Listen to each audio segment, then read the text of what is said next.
大家好，我係阿米。社會上好多人認為買樓會令佢哋嘅生活質素下降，要節衣縮食30年，只係為咗一個咁細嘅單位，淨係要俾嘅利息都夠買半層樓，完全唔值得咁做。網上又話5萬蚊嘅收入供樓都可以好辛苦，咁我哋兩個人加埋淨係得3萬蚊收入，咁咪更加唔使供樓。喺上期講到，我哋為咗買樓，連人工都唔夠去做壓力測試嘅情況下，仲要揾多個人擔保先成功上會置業上車。所以喺我哋買樓嘅時候，不但連壓力測試都未過到，仲要面對喺20年嚟最強嘅加息週期，完全可以同你分享到供樓係有幾咁辛苦。喺呢條片，我會分享喺我哋上咗車之後，面對美國嘅暴力加息對我哋嘅實際生活係有乜嘢嘅影響。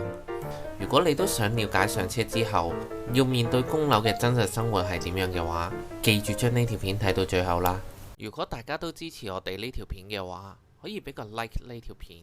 咁樣影片就會自動儲存喺你嘅播放清單入面，方便你隨時可以揾翻出嚟重溫多幾次。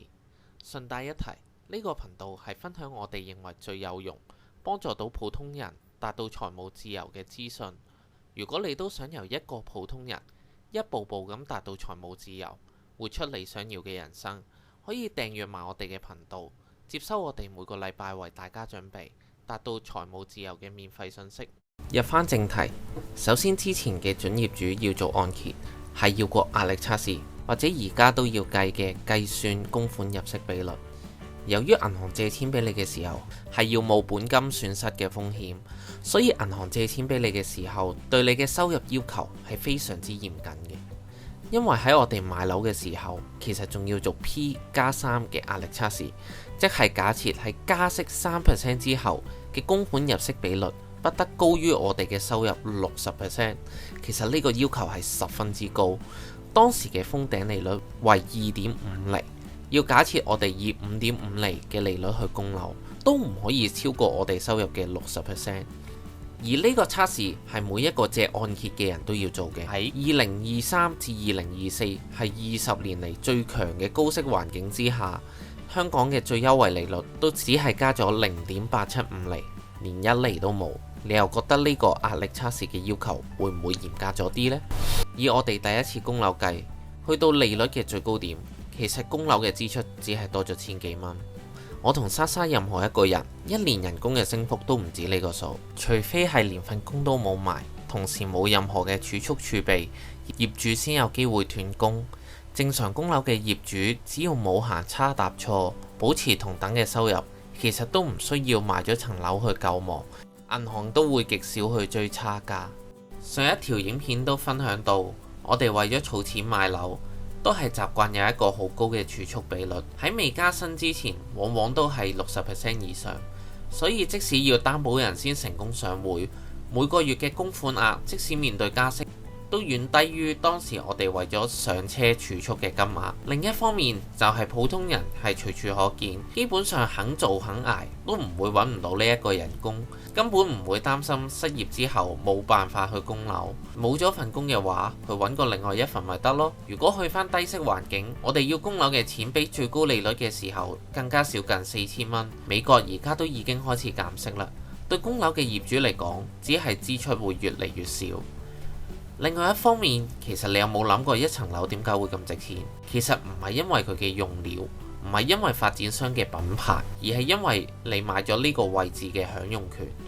呢個享用權先係每一個物業值錢嘅地方。衡量佢嘅價值都好簡單，就係市值嘅租金。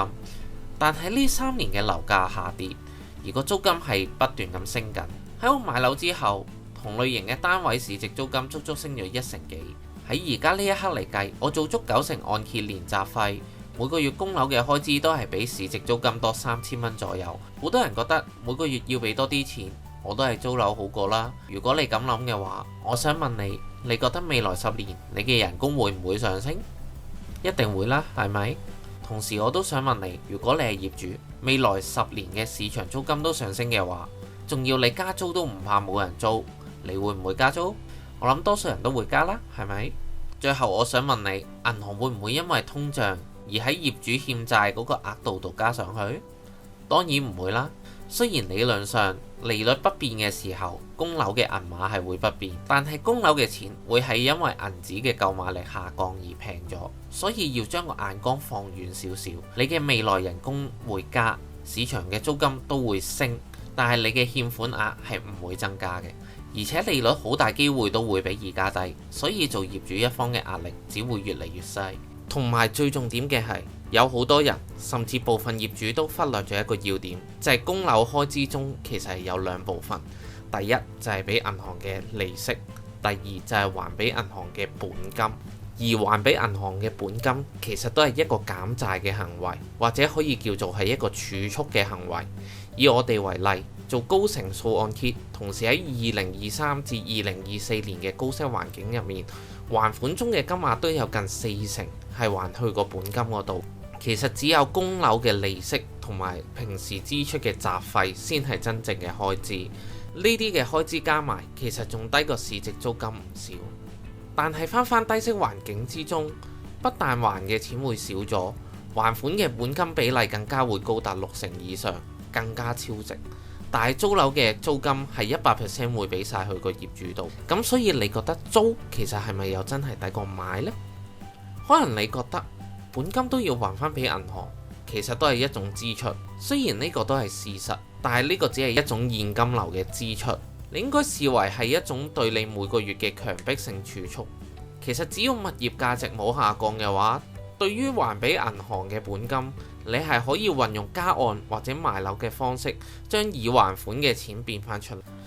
假設你買完上車盤，已經覺得呢層樓可以住過世，雖然做高成數按揭係難以去轉按，但經過時日過去，已還款嘅比例只會越嚟越多，再加上物業嘅估值上升，就可以轉按到70%或者以下嘅按揭。到時不但可以拎翻你供咗嘅本金，更會收到銀行俾你嘅按揭現金回贈。你之後仲可以拎翻筆錢去再供樓。只要你不斷再重複加按呢一個步驟，你就會發現其實供樓只係需要供個利息，唔再需要計住份人工去供樓而煩惱。供樓呢樣嘢已經係不斷咁自行運作緊，而你本身都仲有返工嘅話，人工會因通脹而增加，其實仲可以借到更加多嘅錢，增加你嘅流動性。同時你都唔需要因為借多咗錢而俾更加多嘅利息，因為銀行係會俾一個 mortgage link 戶口你嘅，你將啲錢擺喺嗰度就可以收翻你多借咗嘅利息，根本就冇成本嘅。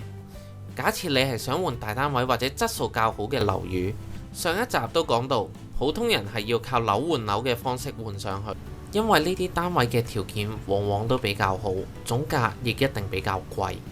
所以對普通人嚟講，直接由零去買一個銀碼大嘅單位係十分之困難。假設你嘅目標係買入650萬嘅單位去計，做90%按揭嘅開支都超過90萬，要俾超過多50% 嘅時間先可以儲到足夠嘅錢。所以直接追逐總價高嘅單位係會直接將個儲蓄年期加長，但係時間越長，你要面對樓市上升嘅風險就越大。所以成日都喺坊間度聽到樓價升得仲快過你儲錢，其實往往呢啲人係直接追逐銀碼大嘅單位所致。假設你都係想買一個650萬嘅單位，但係你知道係要靠樓換樓嘅方式先可以做到，你就唔會買咗一個400萬嘅單位去住先，俾自己出去租樓。喺實際上，你每個月其實只有利息同雜費係真實嘅開支，比起租同等質素嘅單位，每個月其實都多翻幾千蚊嘅還款本金。唔好睇少呢筆數，因為3年已經會超過10萬，加上每個月額外嘅還款額都係強迫你儲緊錢，到時換樓嘅時候已經夠幫補你所有嘅雜費同支出。樓市喺2021年高位到依家跌咗近28%，當未來只係升翻15% 嘅時候再去換樓，400萬嘅樓等於升咗60萬，而呢60萬喺賣樓嘅時候會直接俾晒業主。同時目標單位都當係升15% 嘅時候，大概係750萬。做90%按揭嘅開支都係100幾萬，你拎住上一層樓賺嘅60萬，同埋你之前所俾嘅首期40萬，已經100萬。同時加埋你供樓所儲嘅本金，仲有自己每個月儲嘅錢，絕對係夠你去換樓。所以樓市如果係升嘅話，而你打算直接買目標單位，你就會發現個目標單位個價錢係跟住你儲嘅錢一齊走嘅，甚至仲走得快過你儲錢嘅速度，完全冇安全感。就好似一首喺2011年由古巨基主唱嘅歌嘅第一句咁樣，你永遠要儲上車的首期。但可惜嘅係，2011年嘅人都覺得樓價貴，到10年之後，2021年樓市嘅歷史高位，比2011年更升咗超過1倍。即使依家樓價下跌咗唔少，其實都仲比當時升咗超過一半。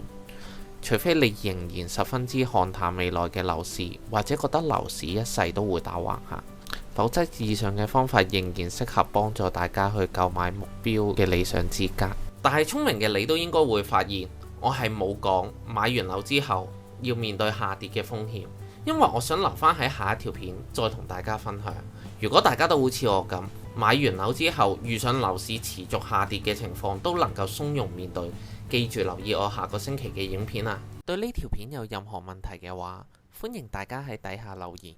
如果今日嘅影片幫助到你嘅話，你可以將呢條片分享出去，等你身邊嘅人同你一齊成長。我衷心祝福每一位點讚嘅朋友能夠早日達到財務自由。假如你都想由一個普通人一步步咁達到財務自由，活出你想要嘅人生，記住訂閱埋我哋嘅頻道，接收我哋每個禮拜為大家準備達到財務自由嘅免費信息。下個禮拜再同大家見面啦，拜拜。